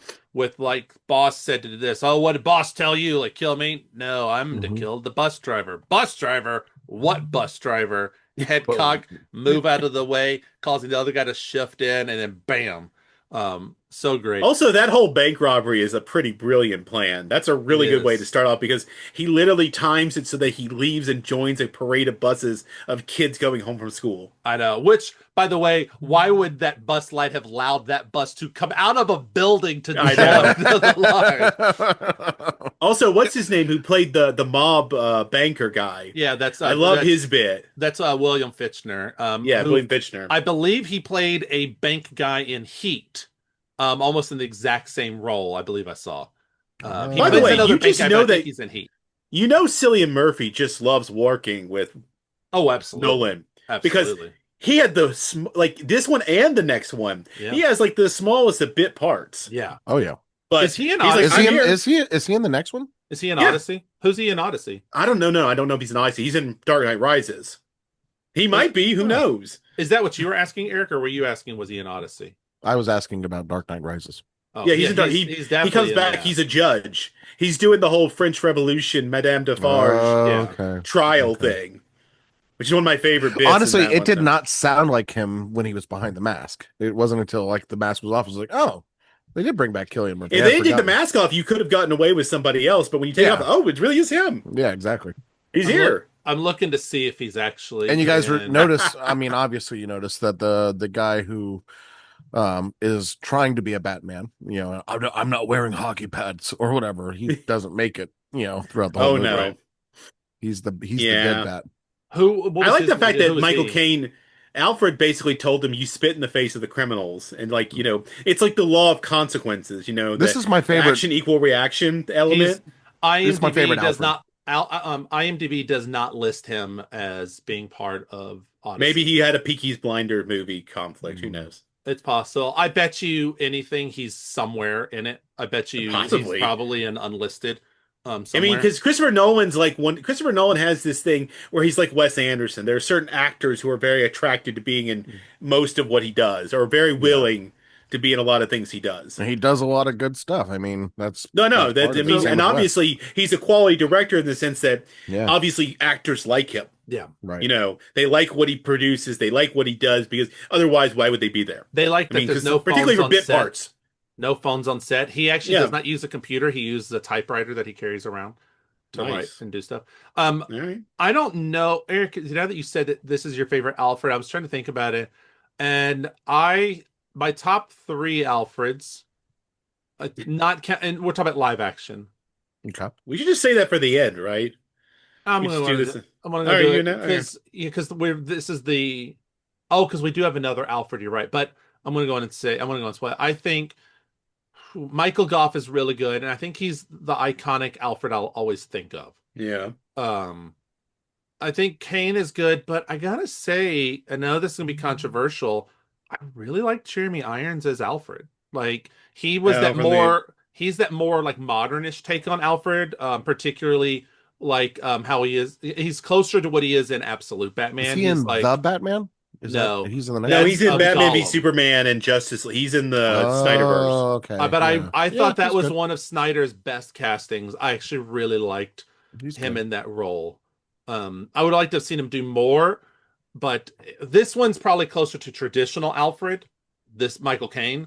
And I think Jeremy Irons. I'm looking forward to Andy Serkis. I'm looking forward to Andy Serkis. I like one, but Michael Goff for his prestige that he brings to it, and his he feels like the most formal of butlers. I think, and he brings that butler charm. But I think what I like about Michael Caine is that he is Bruce Wayne's conscience in a way that Michael Goff never really got to be. He is very much a part of the family in a way that I didn't feel like Michael Goff was. Michael Goff was always a cherished butler, but a butler, right? Michael Caine feels like the adopted father in a way, Oh yes, which is closer, I think, to what a good Alfred. And also, I like that with Michael Caine's character, there's a distinct element of in the past he used to be something else. Yeah. And then we get that hint here because he talks about hunting down that criminal in Burma. Burma, yeah. You know, How'd you and get how- him? Burn down the Burn the forest. forest. Yeah. There's lots. I love. And all also, you those see little Alfred bits. keeping secrets, and like when he burns Rachel's letter. But I Yes. and I like that little He's bit because protective. yes, he's Yeah. protecting. Bruce is protecting Harvey, and then Alfred is protecting Bruce, Mm-hmm. which is a nice little bit. True. And then And even that in the twist end, at the end was one of my favorite bits. Actually, was the element of not the Alfred part, but the realization that Batman flips the script to save. To lie has to hold. Yes, he's like we have Because to, he did too much good. It's a very Yeah, it's a darkly utilitarian decision. and it was The consequences, and it comes back. It's it the works, Dark Knight, not the White Knight, right? It's this Yeah, is exactly. evidence of the Dark Knight. but it Because also the Joker broke him. it also works into the story where he says the whole he has to be a good guy or the Joker wins. Like Yes. the only way to actually to beat the Joker, it's not that we just have to catch him. We have to prove that he's wrong, and the way to do that is we make this lie, and then I will be the villain. What about the people he killed? I did it. I will be the one. Daddy, he's innocent. Why is he running? Because he has to. Sometimes we need Because he something to can. chase. What a great final monologue. Yeah. Oh no, that final monologue is amazing. I love that. I'm spoiling my review here, but it's a near perfect movie to me, right? And its execution. Well, there's such steep psychology too. I mean, yeah, the psychological elements about what the Joker is really trying to accomplish. Yeah. Yeah. All this is very killing much doesn't matter because it's all about everybody is as nihilistic as me. Yeah. You just don't own it. Accessible of all superhero movies because it's not really a superhero movie. It's a good versus evil movie with superheroes as the stand-ins. And it discusses morals and ethics, ethics, all that stuff. You know, and it really focuses on that versus who the bad guy. It's not the Jack Nicholson parade of a character. It's a representation of something darker. Well, right. Look at Batman and deceit. Well, look at Batman as a utilitarian. He understands that what he is doing may not always be right, but it's aimed at better consequences. So he's very utilitarian. What Harvey Dent represents for him originally is he is that deontological, doing the right thing for the right reasons, which he has to do. But when that is corrupted by the Joker, he has to protect that because he understood that Dent was what really you needed him to really be the face of the city because he needed him because Batman could never be that. Right. So Batman could try, but he would never he would never fit that role. You needed someone like him to come along to take his place. Yeah. And then that's what the Joker does is he's like, nope, I can break him. Well, and he should have also one thing that's interesting is when Batman's going to turn himself in and all of a sudden Harvey makes the I'm Batman thing and then Rachel's like, why did you do that? Why did you let him? It's like he had to let him do it. He realized like this was the thing, and I think that's kind of what sets Bruce on the path of we're going to protect Harvey, is that Harvey was willing to do that and he set up this whole thing. The lie works. We need to maintain it. I love the end with the deception with Gordon was really good. Yes. That deception with Gordon was really well done. Yeah, I also love how much the Joker makes sense, like in a scary, like I mean, obviously not in a like still makes sense now. Let's go fuck it up, but he does make sense, and and I love that Nolan made him smart, right? You can tell that he's thinking about his answers and he's having honest conversations with Harvey Dent or with Commissioner Gordon or to be Commissioner Gordon. I guess he is maybe by that time. He becomes it during the movie. Yeah. Because by the interview with Gordon, he actually is now commissioner, right? No, he becomes the interview. Oh yes, by the interview he is commissioner at that point. Yeah. Yes, you're right. So he with Commissioner Gordon and arguably with Batman too, although the Batman one is far more action based. Yeah. But he's got a worldview, right? And he's Black Pill. This is what Black Pill is. And I also love that he always has a different story about his scars. Yes, I like the different Right. story with That the he scars. is chaos embodiment. He will always Yes. do whatever he can to be chaos. He makes his own clothes. Nothing. There's no trace of him. I love that Yeah, The they did police not give him an breakdown origin story. Yeah. of like nothing about his clothes. yeah, Like Yeah. they No can't trace fingerprints. anything about him. He is like he could have literally been conjured out of thin air. yeah. Which is Like he literally could how be. I find Well, that the makes him Joker to be scary. the most scariest character. Yeah, Yeah, because he is exactly. pure That's because he's so chaos. scary because it's like you don't see this person as human. This is like a demon. And Mhm. I This is do like think some intimacy of chaos, you know. Yeah. Like if you had told me he wasn't born but he was just spawned, I would yeah. believe you. I Mhm. think this is the best way you do the origin of Joker is there is no origin. He's just a Exactly. nebulous thing that appears out of nowhere. He's the tornado that rolls through. Yeah. Whereas Well, like when The Jeff Nicholson's Johns, problem was that they gave us a person. They yeah. shouldn't have given us. It should have just been here's Nicholson as Joker already. Well, when Jeff Johns did that comic book where there were like three of them, I felt it didn't stick anything for me. It Mhm. literally made me confused. Yeah, Like well, I made a lot of understand people what they were confused. trying to do, but it just didn't work. Like you just don't touch it. Yeah. Well, Leave it alone. Let it be Um. what it is, you know, an unsolvable mystery that you don't know. It's Yeah. like a force of evil. I mean, if we believe in heaven and hell, and Mhm. we believe in angels and demons, then why can't he just simply be some amalgamous something? Yeah. You know? Um. I definitely like this Joker for all of those. I like the not giving the story with him. I do find a flaw that when he tells, well, I didn't kidnap them, which also that goes into the whole forethought of when he's in prison and the first guy comes in with like the bomb inside of him. The cell The, phone, yeah. the so much forethought with Joker already. But he's I always 5 steps ahead, it feels like. Hmm. yes, but I the one thing that and I don't know if I picked it up on the other watches, but I picked it up this time for whatever reason. Batman fails miserably in one thing. He keeps going like at the end is like Joker would never do this. Joker, nothing is what it seems with the Joker, and nothing is like this with all this stuff. But then why did he not piece together that Joker's not going to give us the real directions? If he says Harvey's here and Rachel's here, well, if you already know that Joker is chaos and weirdness, why wouldn't you just auto assume that he's probably reversed them? Well, let me put it this way. I think you're right about that, but I think what Batman's failure is that, and I think Alfred almost hints at it when he talks about the criminal underworld, Mm. there are no rules anymore. Right. He's still playing by the rules that he created Yeah. when he started going after the mob and the Right. minor criminals. And the Joker has come along and said, "What rules?" Right. Mhm. You know, and he has not yet adapted that. That's why he has to go as far as he does at the end of the film with the scanning devices. He has to find some way Yeah. to overcome the limitations and get ahead of Joker because you're right, he is so far behind. He literally has to almost like cheat.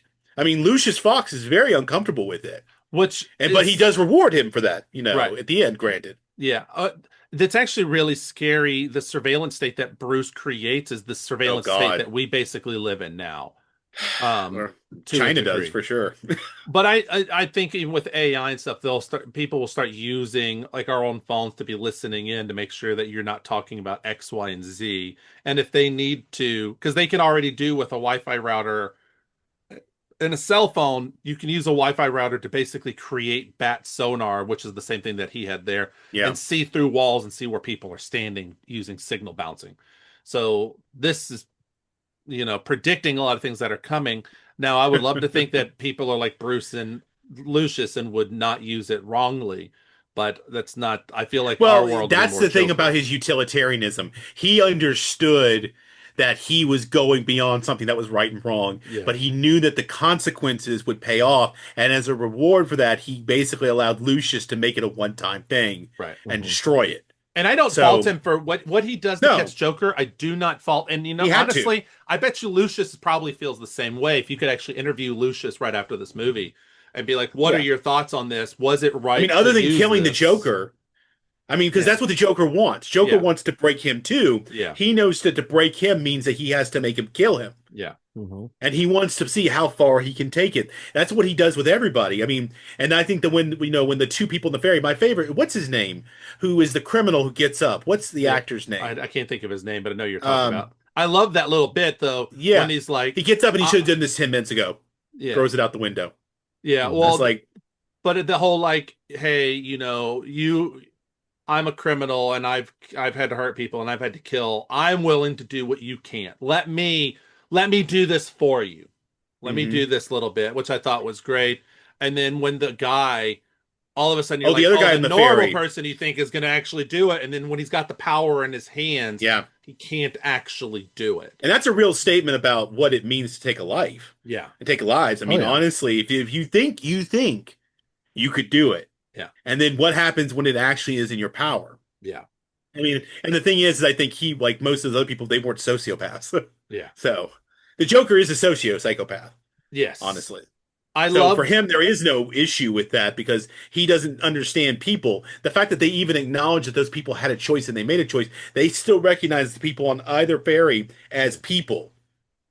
If you had done something to break that away, that might have made it easier. But as long as the idea that you're killing somebody, that's a big thing. I think I'll push back on that. I think this Joker does understand people. I think he understands people to a scary degree because he's able to predict most of the things that they will do. He gets that 90% accuracy, which is pretty scary when you think about it. Because he knows if I do this, this will happen. If I do this, this will happen. By the way, the prisoner's name is Tom Lister Jr.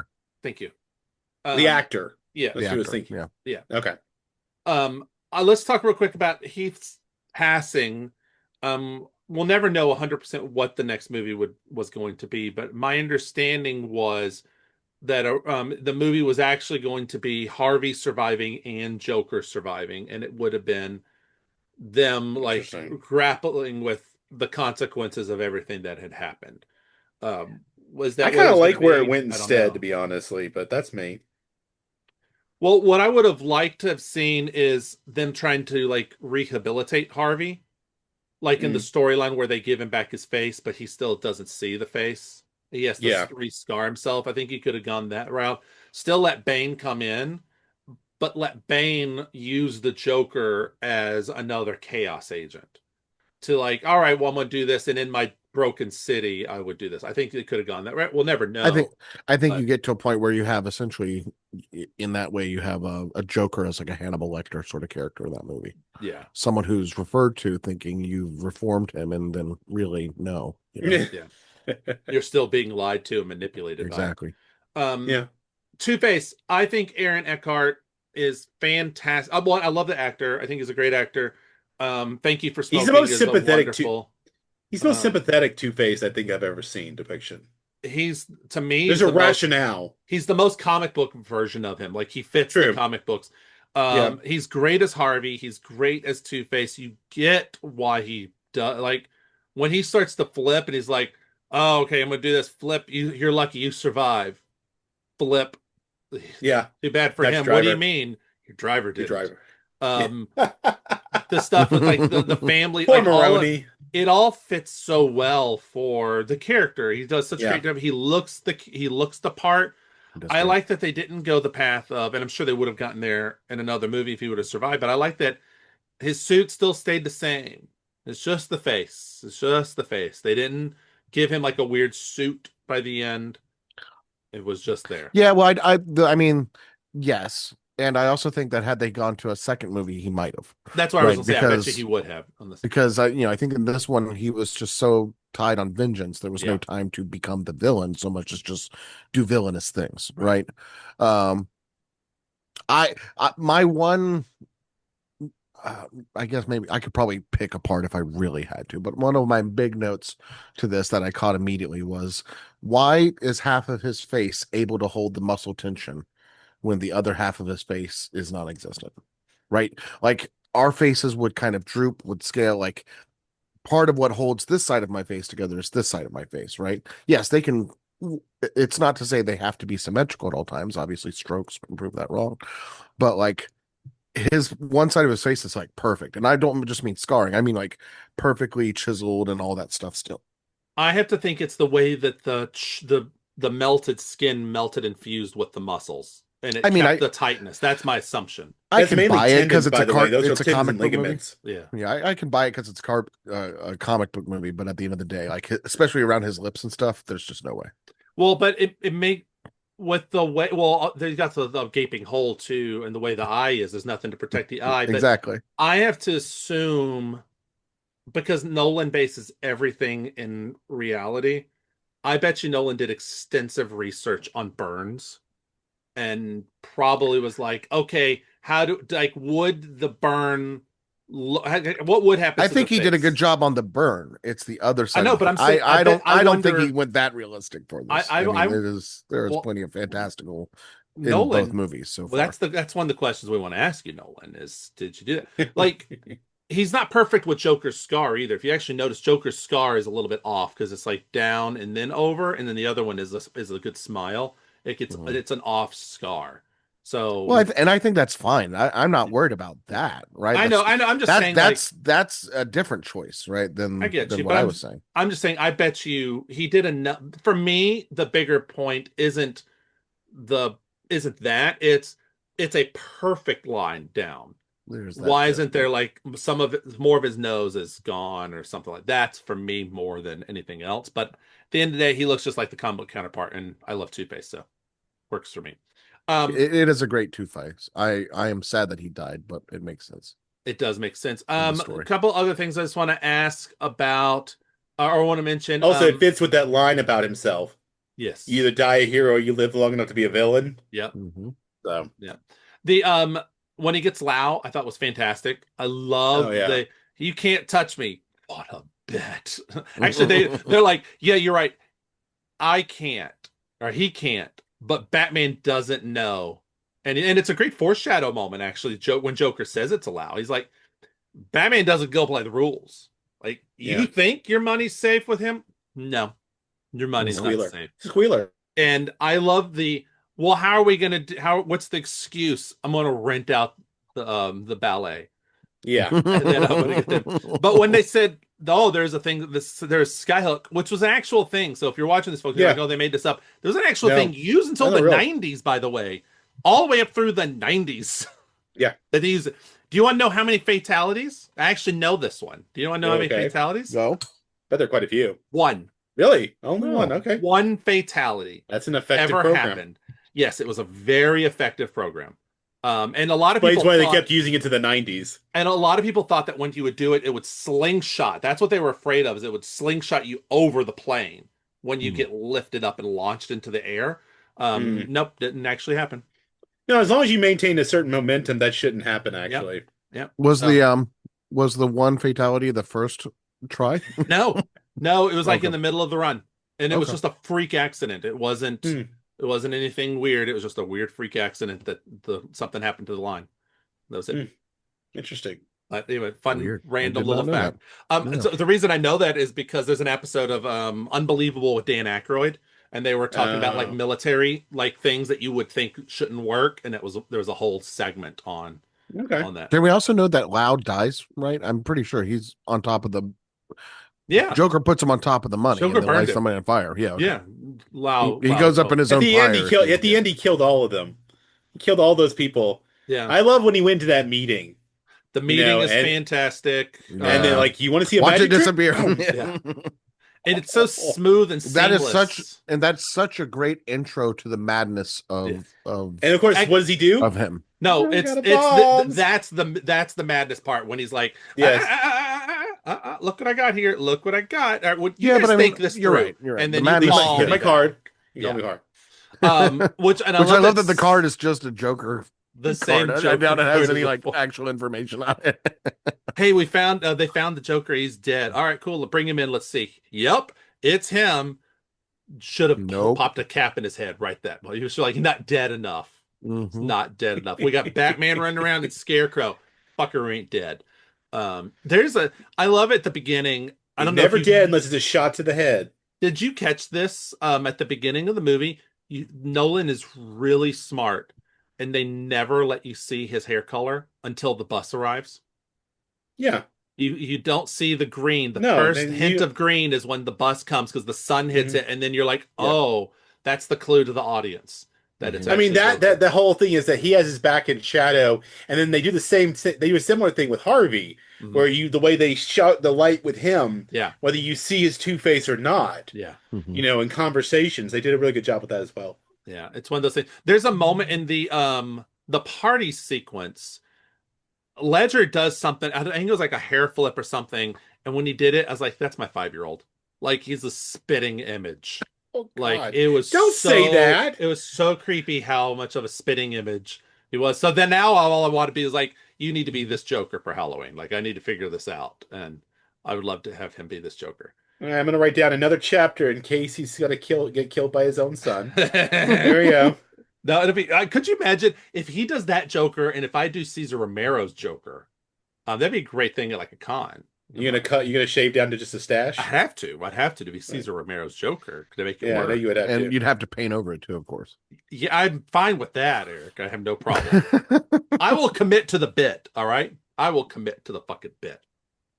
Let's do that when we go to New York Comic Con all together. We can all go as different Jokers.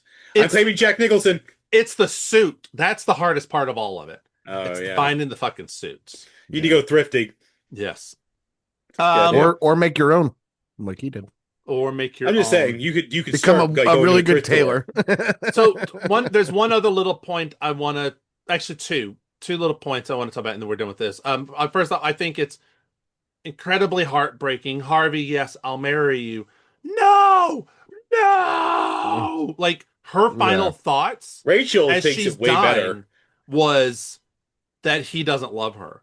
That's her final thoughts. The last thing she has to hear before she dies is he's rejecting her. No, that's not what she's hearing. She's hearing him scream that, like, no, why would you save me? Go to her. Like, she knows. I think what she's hearing at that time is like confirmation. She got the short of the stick. By the way, I will tell you this. I think it is the other way. Is how I know. She handles death and adversity better than any of the men in this film. Yes.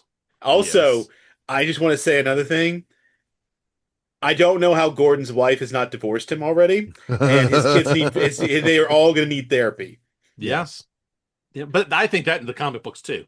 That's not just that's well, she leaves in the last Halloween, she leaves him. Yeah, in that one, she's left him before in other books too. Like I know. And then there's also year one where he fucks the other chick. Now I can't think of her name. Because he has the affair in year one. Remember? Oh, that's with the district attorney, the blonde girl, right? In Long Halloween, in Dark Victory, she actually is screwing Harvey, Two-Face. So, Two-Face, actually. I look forward to seeing how they're going to handle Gilda and Harvey Dent in the next one. What were you going to say, Eric? Yeah. I just want to note that I to draw attention away from the fucking of sure. Gordon. I really like Maggie. I mean, Gary Oldman, of course he does. I really liked Maggie Gyllenhaal. I thought she was a better Rachel. She has more emotional depth. I like her acting style better. You know what I would have stronger. You know what would have made it better is if what was her name? Rachel, the other Rachel, the Katie other actress, Holmes? Katie Holmes. If Katie Holmes had been Rachael. And this would have been Rachel. That would have been that would have been. We've fantastic. slipped into an alternate reality. It would have been great. Would have been great. The other little thing you're making me forget what. The other thing I want to mention is when the accountant figures out that Bruce is Batman, and he goes to Lucius, is like, "I want $10 million," and Lucius' line is perfect. He's just like, "You expect to go into the person who's the richest person, most powerful person in the world you think is Batman and blackmail them? That's your plan?" He goes out and beats people up with his bare hands every night. and then he tries to go sell his story to the press and becomes a target. I know, which is all great. And I love that Wayne saves him. And exactly. And the guy's like, oh, he knows, right? Again, moments after moments after moments, there's just so perfectly works. And the fact that, Bruce, at that point, it's like, what trial? What's wrong with the hospital? That he plays so dumb is just enough, to the hospital. And Christian Bale does a great job as Bruce. I think Christian Bale as a douchey Bruce is great. He's great in both roles. It's just the voice because he really amps up the voice. And because of it, he kind of have like an open mouth lift to it at times. Yeah, in the back of your throat. To open your mouth. Thank you. The hospital sequence. Mouth breather. I love the hospital sequence. They build that part they blew up? No, it wasn't built. They found it was an old hospital they were going to tear down anyway. They blow up a real hospital. That's I right. love Okay. when Joker just comes out, doop, doop, doop, and it runs. I thought it was great. No notes, perfect acting. And then gets in the bus, which is how he takes all those hostages. Yes. Yes. The other little Don't you bit, guys want to go on a road trip with him? yes, actually, I would totally go on a road trip with him. Um, it might be my last road trip, but I'd totally do it. I'd be willing to do it. The Where I was gonna go with the guy who discovers him, I would have loved if in Dark Knight Rises, if he would have come back as a bit like be like just like how Scarecrow pops up. Yeah. Let him have been the Riddler because he figured it out. He was smart enough to figure out who Batman was. Let him have gone down a Riddler path. I don't know about that because he I don't hate also that. seemed like even though he was smart, he was also kind of stupid. And let Weasley. him be All right. Riddler. Like All right. again, it would work in this world, not in another Batman movie, I think. All right, Sure. let's move into final thoughts, shall we? Final thoughts and things, and we're going to go over to whose profile do I have up first? I have Eric's profile. Eric, final thoughts and review of this Batman movie. It's gonna feel cliche. It's gonna feel like, like, well, Not of possible. course you're saying this, I know, but like it's just a great movie. It really is, and I can understand why people may not like it. It's a very dark night approach. But to me, it rings perfect. It hits a lot of great notes. As I mentioned before, this is just a good movie with superheroes in it. Um, and as a result, I gave it 5 stars. Like I said, I feel like that can be cliche, and with people, especially men my age, being like, "Oh, this is my favorite Batman." I'm not Heath Ledger, but like, there's a reason. This really does hit all the notes for me. So this is 5 stars, and it's now number one in my Batman list. 5 stars and number one. Wow, wow. I think And I don't think you need Batman Begins. I would have been fine if this started the trilogy. I definitely agree. I don't think you need Batman No, Begins. you could do. I agree with that. Now, I know you're alone in your opinion, Eric. No, we're Okay. not going to do this. Dr. John, correct his opinion. Correct his opinion. No, I gave it 5 stars. Number one for me too. Hi-yo! I will say, I think Meanwhile, Casey's Heath over here like, Ledger "Batman and really Robin." does a lot of the late lifting here. All right, What does? I'm I sorry. want to Oh, keep. yeah. I want to. Heath Ledger really does a lot of the pulling it over that Yeah, finish line yeah. too. I think without him, I would have probably have been like maybe a 4 star, maybe Anyone less. who played it any more cartoony than he did would have killed it. Well, just the right balance. He had just the right balance, and I think of this as kind of being like the pinnacle Well, point. But the only problem with it being the pinnacle is that everything from here on out is kind of down. well, it's Yeah, also nowhere to go. the line, the line delivery of like when he's holding Rachel out the window, and Batman's like, Mhm. "Let her go." Let her go. You should have thought of better line delivery. Boop. Well, it's like it's also because Heath Ledger's Joker brings like the clown comedic, but with a highly dark twist that's like something out of a horror movie. Yeah. You know, Did you and know the that fact that there is.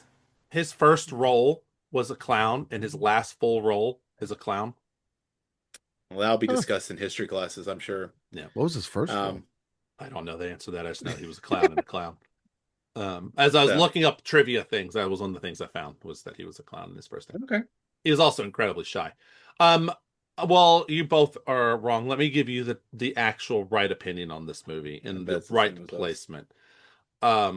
I give this movie 5 stars and a heart. Oh, I think I hearted it too. Cheesy. Oh It my doesn't God. show me if you guys heart. So I actually don't know if you guys heart or not. 5 stars and heart. No, it is fantastic. I would agree with Eric. It might actually be close to a perfect movie. The perfect Batman movie, honestly, It to me. in this, I push back on if it would be the perfect Batman movie. I still think Batman should have some supernaturally elements to it, and everyone fights against that. I think this Joker with a little bit more of the fantastical Batman, a little bit. It doesn't need to be as 100% grounded in reality on things. I think could work, but it's a pretty close. This But is the if you best even we've want to got say now. Okay, sure. well, this movie came out almost 20 years ago, Yeah, and it still holds up so well. it's And the things it's perfectly told us paced. about where we have ended up, Yeah, has it's kind of been perfectly like paced. terrifying. It is a perfectly Yes. paced movie. There is There's like it does not feel 2.5 hours long. It goes really fast. No, Um, I started playing and I forgot that how much time had passed. I was like, oh, wow, I'm already halfway through the same, film. I was like, damn. same. That's how it was for me as well. I'm trying to look at my. I think actually now on rewatching this, I need to do. I'm going to do it right now, folks. I'm going to do it for you. I'm adding this to a new list. This is going to be a shocker, but hold on. Where's my Perfect list? films? No, I don't have a perfect. I don't think there is such thing as an actual perfect No, I film. I don't think think there's that. always going to No, be that's some fair. wiggle There's room. always room for slight improvements. Yeah. But as I've been slowly over the past couple of years, since I started Letterboxd, I've been trying to put together what is my top 10 list of best films. Oh, okay. And I think I'm officially adding this to it. So I still got two more slots open. I'm not sure if they are, but right now my top 8 films, best films ever made. I'll just go on and say it is. This is not in any order. I don't know if I could put this in an order, honestly. Um, The Dark Knight, Silence of the Lambs, Titanic, Messenger Story of Joan of Arc, The Wolfman, Event Horizon, Full Metal Jacket, and The Abyss. I think those are my. All right, that is a list Okay. It's of movies. it's my list, It's your list of not movies. your It's your list. list of movies. You create your own damn list, and we can compare. By the way, Heath Ledger's first credit in IMDb, at least, is called Clowning Around. It was a TV movie, Well, and he was uncredited, but boy in orphanage. well, there you go. There you go. He did not play a clown, from what I can tell, though. Well, I wonder if Boy in Orphanage, if it's clowning around, I wonder if he was supposed to be what did he dress up as a clown at some point in time in the that'd be Maybe. what I'd question. You can go find it. I'll see where it aired. Maybe there's a way to find it. Well, And there is a Clowning Around too. is he in it? No. Oh, well, then I'm not watching it. Not watching it at all. All right, thank you, folks. Next week you'll never guess what on earth we are watching, but I'll spoil it for you anyway. It is Dark Knight Rises. We're gonna watch Dark Knight Rises, also found on the HBO Max. We've got 2 more Batman movies after Dark Knight Rises, and then we will be doing a special event just for Eric. And we've already said what that was a long time ago. So if you don't remember, go back and find the episode where we talked about it. Deal with it. That's right. Deal with it. Just like John and I are going to deal with it. Wait, no. I actually want the roll the D to be before that, if we can. Just because it'll line up better with. Let's talk about this after we get off in a couple of seconds and go through this, because we went through this discussion once before and it became a whole thing. Write us over at notfunnyguys.offthereels@gmail.com. That's notfunnyguys.offthereels@gmail.com. Let us know your questions, comments, concerns. Let us know a couple questions. First off, who's your favorite Joker? Secondly, who's your favorite Alfred? Third, who's your daddy? Find us over on the TikTok at nfg.offthereels. If you message us and go, my daddy is username blah blah blah blah blah blah blah, get the fuck out. Sorry. Anyway, you can find us over on the Insta _funny_guys_presents. On Twitter is Not Funny Guys Pod. On Blusky is the Not Funny Guys. If you do message though and say my daddy is Alan Richardson, Reacher, kudos, good job. Good job. Find us over on the YouTube as the Not Funny Guys, where Dr. John is going through all of news radio, where he is talking about his daddy, Joe Rogan. No, my daddy's Phil Hartman. Sorry. And a dick. Andy is a dick, as should be his name. Joe Rogan just showed up in the last episode because he's not in the pilot. How many episodes is Joe Rogan in? Find out when you go and listen to his podcast. Anyway, you can find us there. You're watching this now over there. Let us know. Do you want us to continue? Like, subscribe, leave comments. If we don't hear any comments and stuff, Batman's all you're getting, baby. Batman's all you're getting. Find me over on the Twitter as Vash_Maxwell. Over on the Letterboxd as VashMaxwell. Find Eric over on Letterboxd as Ekly, EKLY. Check out his ever-growing movie list. Now, it was just a sad week for all three of us. We were busy in life. That's just how it is. At some point in time, we will be watching more movies. I'm seeing one tonight. Dr. John's seeing one tomorrow night. Yep. Eric will not be seeing this one. Can I just say real quick, speaking of seeing movies, the He-Man premiere happened. Apparently, it is fantastic. And they embrace the camp in the best way, apparently. All the reviewers are loving it, saying it's great. And so I cannot wait to see that movie. That's not this week, though. Not this week. Dr. John, where can they find you outside of Thinking About Thinking? Well, you can find me over on Thinking About Thinking, where myself and our not funny gal, Dr. Kristen, we just have our recent episode going up. It's already up. We were talking about should you follow your dreams? Question mark. But you can find us there talking about stuff, AI, culture, all that fun stuff, whatever we're thinking about. You can find me personally over on Instagram at esoteric_by_design. You can find me on Letterboxd at esoteric_Evans. And you can find me over on Substack at esotericbydesign.substack.com. What if my dream is to be an OnlyFans person and all I'm going to show is Skittles? Go for it. All right, because I'm only a fan of Skittles. Find Eric and I over on Wrestling with the Horror of It All, where we will be talking about Smile 1 and 2, as well as a Saturday night main event predictions, as well as Monday Night Raw. So much shit happening. Fucking Christ, why did we do this to ourselves? I'll never know. I blame myself for all of this madness. But you can find us over on Wrestling with the Horror of It All. And thank you. Thank you, everyone. Thank you, Eric. Thank you to all of our listeners. And until next time, remember to keep it not funny.